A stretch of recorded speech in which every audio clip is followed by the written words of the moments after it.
بسم الله الرحمن الرحيم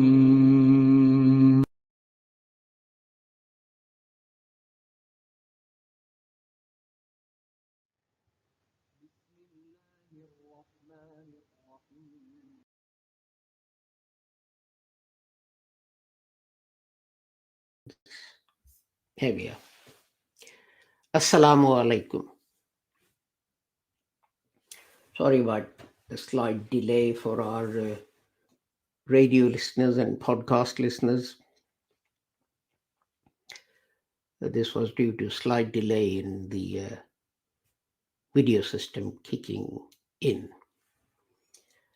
Today it is Tuesday, the 12th of October 2021, and in our broadcast series, Reflections on the Holy Quran, this is broadcast number 262.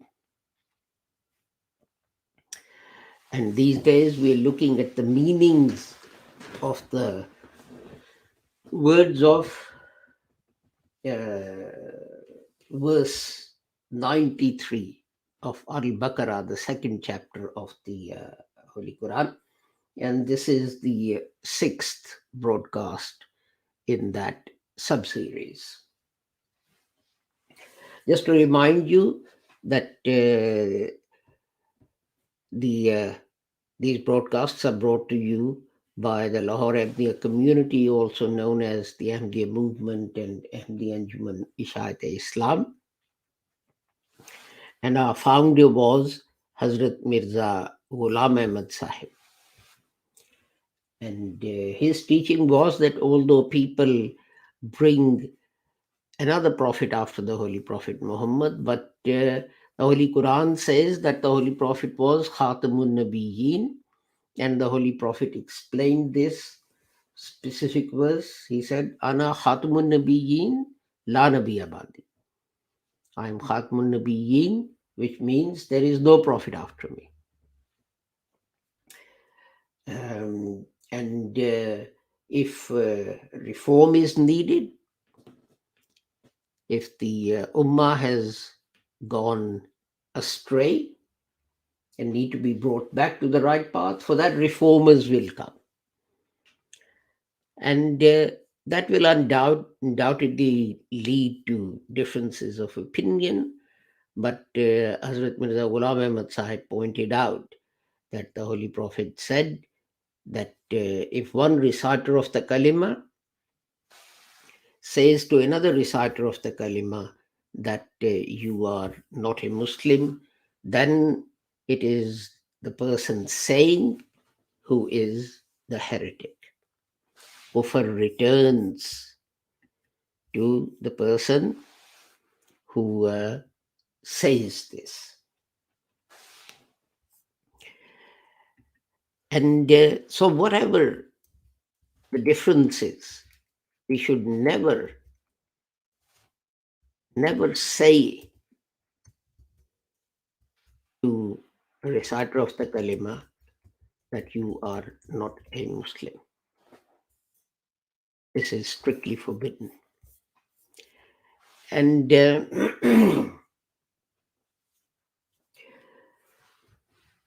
Hazrat Mirza Ghulam Ahmad Sahib also taught that although people say that some prophetic revelation has been missed out and is not in the Holy Quran, such as Ayah Rajam or Surah Walayat, this is absolutely wrong.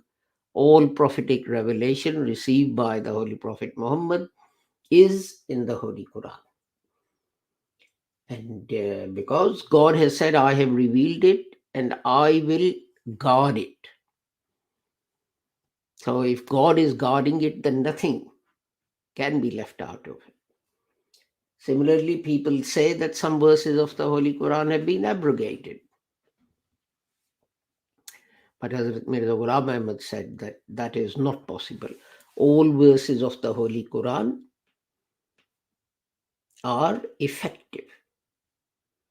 None of them was, is, or ever shall be abrogated. These are some of the reforms that he made in the Muslim thinking. And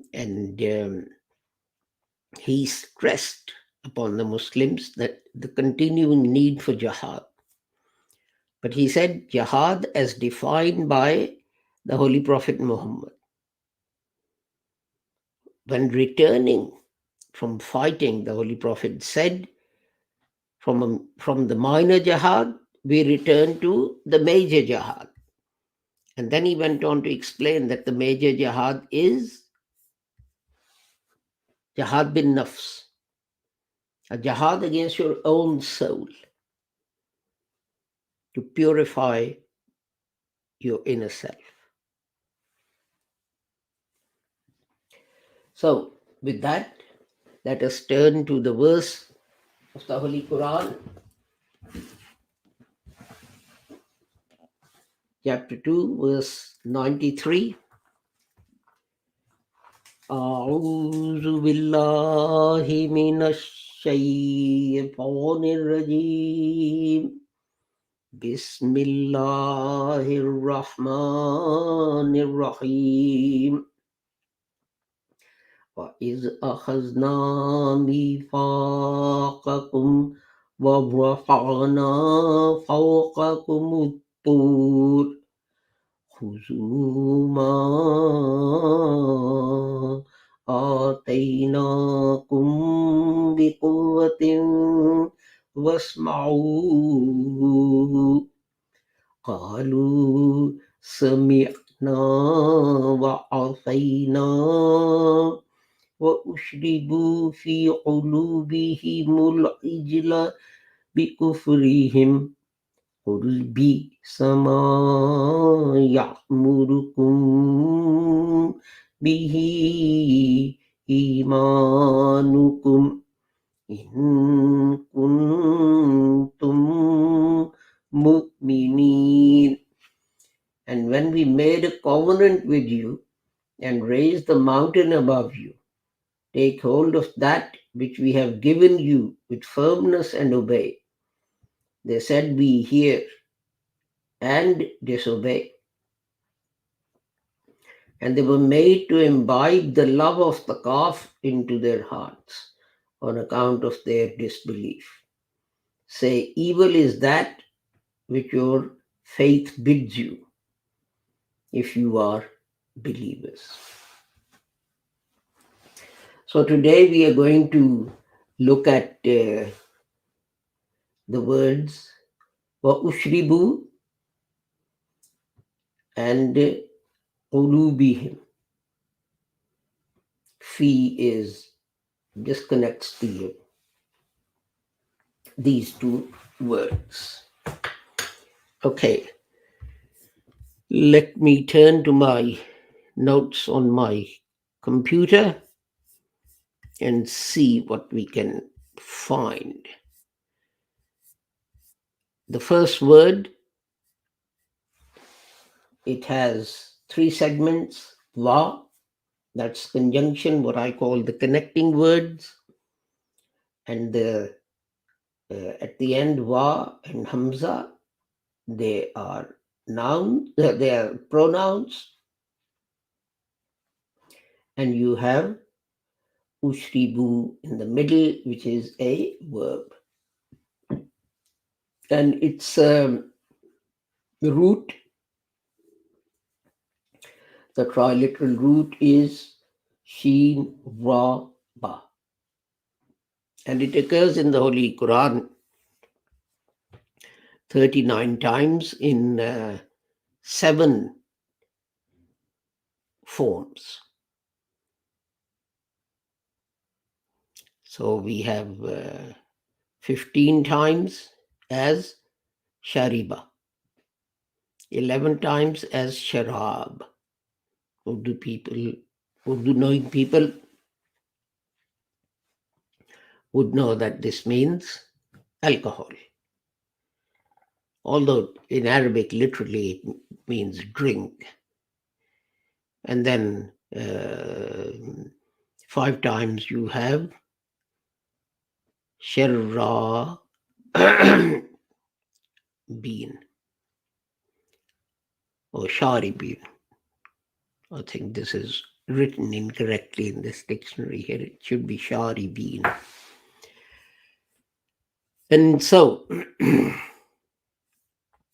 it means various forms mean to drink, make drink, drink as in noun. So we have this in English, don't we? Drink. That means that's a verb. You're asking someone to do something, you know. But drink is also a noun. Here is a drink.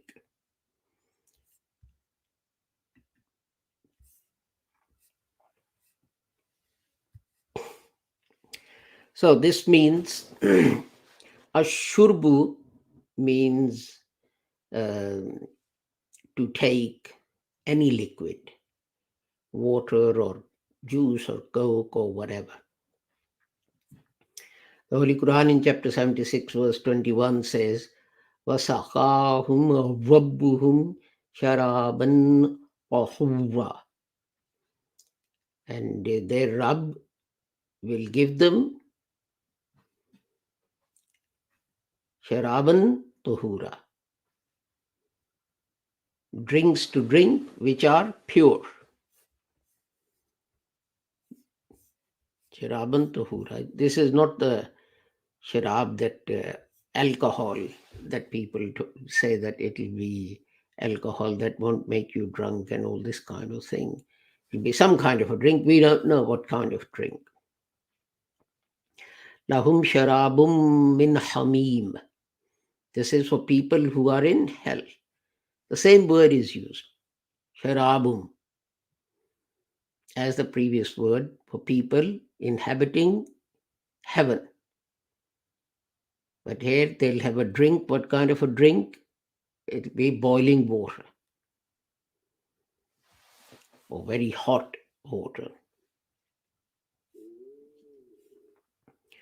So we have فَمَنْ شَرِبَ مِنْهُ فَلَيْسَ مِنِّي إِلَىٰ قَوْلِهِ فَشَرِبُوا مِنْهُ. Chapter 2, verse 249. So anyone who drinks from this, he is not of us, or he is not from me. But they drank from it.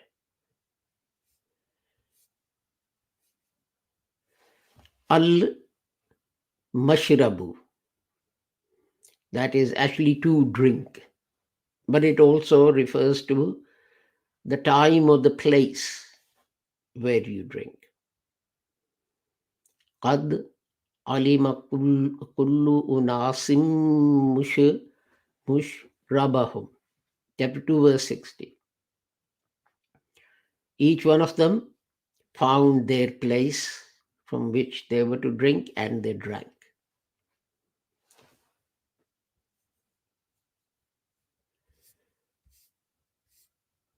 So we have this verse of the Holy Quran.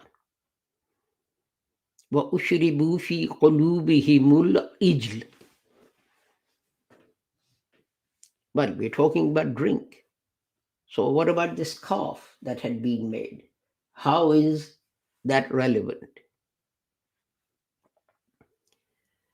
And it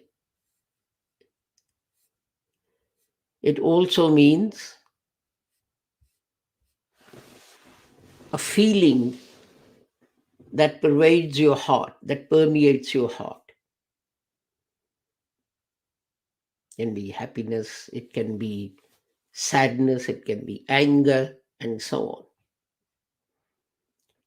And this is why Hazrat Maulana Muhammad Ali has translated that imbibe, which also means taken as a drink. And they were made to imbibe the love of. So they drank the love of this calf. And their hearts were full of it.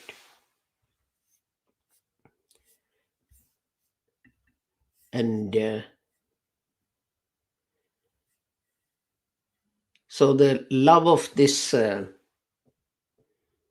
calf entered their beings everywhere where nothing else where nothing else could get to. And we just sort of laugh and we say, oh, well, how stupid these people were. They had made this statue of a calf and they were worshipping it, and, all this kind of thing. But then if you look at our own actions, we make graves of saints and all that kind of thing. And then what do? We go to those graves and we pray to them and we love them and we wash them, and we wash them with perfume and we cover them with garlands and all this kind of thing.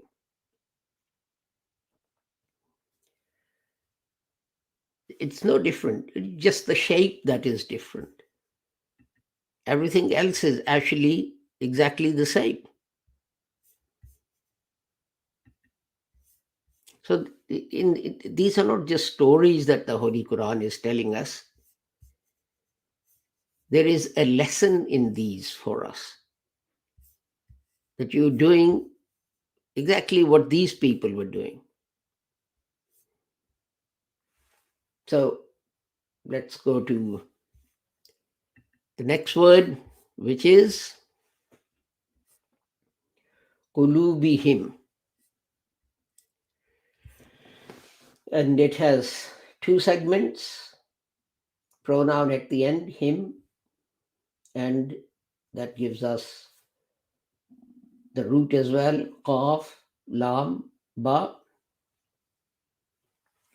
and words made from that root occur in the Holy Quran 168 times in 9 different shapes, in 9 different forms, and 132 times it's qalb, and 17 times it's in qalaba, and then 6 times it is qallabu, and then once and twice and so on. So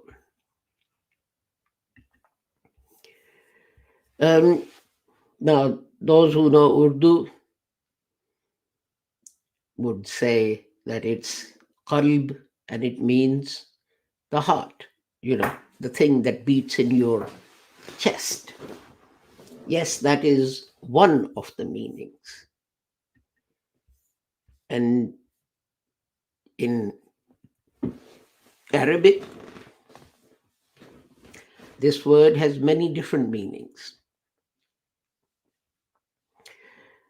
One expert says that qalb has 4 meanings: heart, the physical heart; 2, your ability to understand something; number 3, the summary of everything; number 4, the best part of something. And you can see some of these are overlapping. You can say that the best part of something sometimes is the summary. It's like Surah Fatiha. That is the summary of the Holy Quran. It is, some people say it's the best revelation because it encompasses the whole of the teaching of the Holy Quran in 7 short verses. And then another linguist says that the basic meanings are 2: something that is pure and that is valuable, a part of something or something, all of it. And the other meaning is to turn something over. And the example I gave in the Urdu lecture was when you're making chapatis. Then you turn them over to cook the other side. Then you turn it back. Then you turn it over again. And it is that kind of thing. So, let's look at some verses of the Holy Quran. وَمَن يَنْقَلِبْ عَلَىٰ عَقِبَيْهِ, chapter 3, verse 144. What does that mean? Someone who will turn round, turn over, turn the other way. And you can see that the same thing happens when you cook chapatis, that you have one thing on the hot plate and then you turn it over and you have the other part. And then inna ila rabbina munqalibun. Chapter 26, verse 50. We will return to our Lord. We'll go back to him. Ayya munqalibiyya qalibun. Chapter 26, verse 2 to 7. What are they turning back to? Or where are they turning back to? And people say that this word is used for the human heart. Why? Because heart is something that does exactly this. Sometimes it's sad, and then it turns over and it becomes happy. Sometimes it's content, and then it turns the opposite and becomes discontented, and so on. And because its condition keeps changing and becoming opposite, this is why the organ in our breasts that beats is called qalb. Some people say that the word also stands for characteristics and qualities like knowledge and bravery and even soul. For example, chapter 33, verse 10 of the Holy Quran. وَبَلَغَتِ الْقُلُوبُ الْحَنَاجِرِ, and their hearts leapt into their throats. This is an expression used in many languages for fear. Inna fi zalika la zikra liman kana lahu qalb. Chapter 50, verse 37. And the person who knows his heart, or who has a heart, in it there is guidance, there is advice. And as I said, qalb can also mean knowledge and understanding and wisdom. For example, the Holy Quran says, وَجَعَلْنَا عَلَىٰ قُلُوبِهِمْ أَكِنَّةً أَن يَفْقَهُوهُ. Chapter 6, verse 25. And their hearts have been covered over and are in darkness. So that means their hearts are deprived of light, knowledge, wisdom. Another expression of the same sort of idea is in chapter 9, verse 87. طُبِعَ عَلَىٰ قُلُوبِهِمْ فَهُمْ لَا يَفْقَهُونَ. And their hearts have been sealed, and so they don't understand.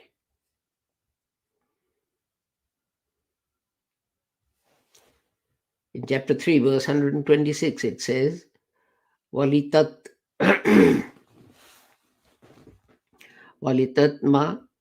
إِنَّ قُلُوبُكُمْ. Chapter 3, verse 126. so that your hearts are contented, so that there is no fear in your hearts. You're not afraid anymore. The opposite is said in chapter 33, verse 26. وَقَذَفَ فِي قُلُوبِهِمُ الرُّعْبَ.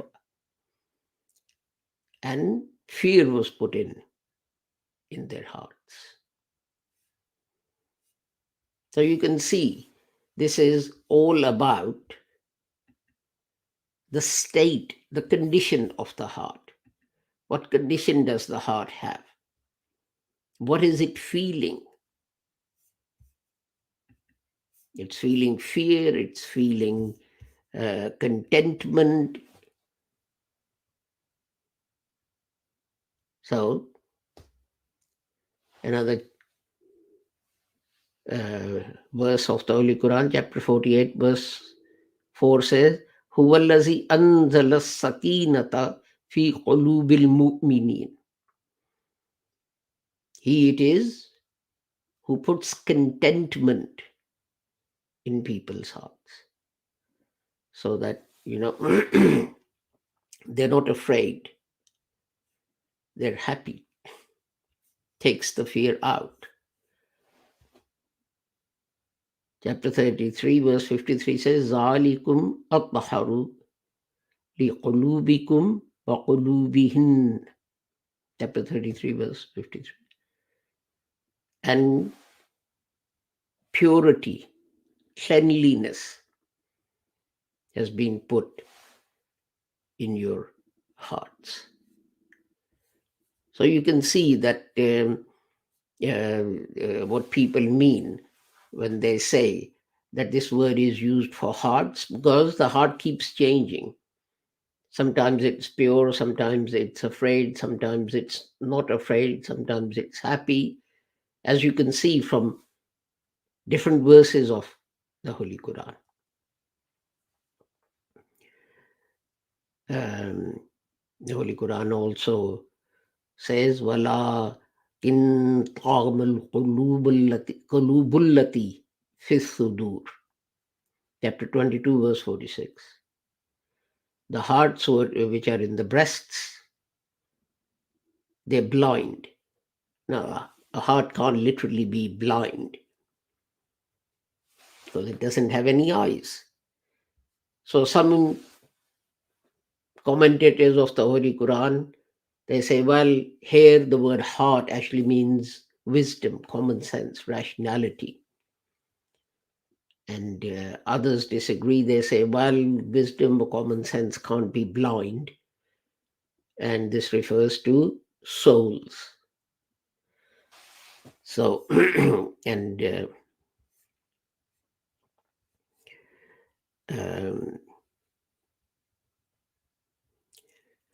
so you have to, as I keep on saying, you have to be very careful when you're looking at words of the Holy Quran, words of Arabic really, because they have very wide meanings. And problems arise because we restrict the meaning to one meaning. And then, and as happened with Hazrat Masih Maud salam, that he would use some word in Arabic and people will start jumping up and down and so on. And he would say, if I'd said the same thing in Urdu, you would have been perfectly happy. But because I used the Arabic word, suddenly you are upset. Well, for example, Rajulun Qullabun. That's the word used for someone who's cunning. Why? Because whatever the situation, he changes what he's saying to convince you. So, one person goes to him and he says one thing, and then another person goes to him and he says completely the opposite. He turns things round to suit himself and to suit others.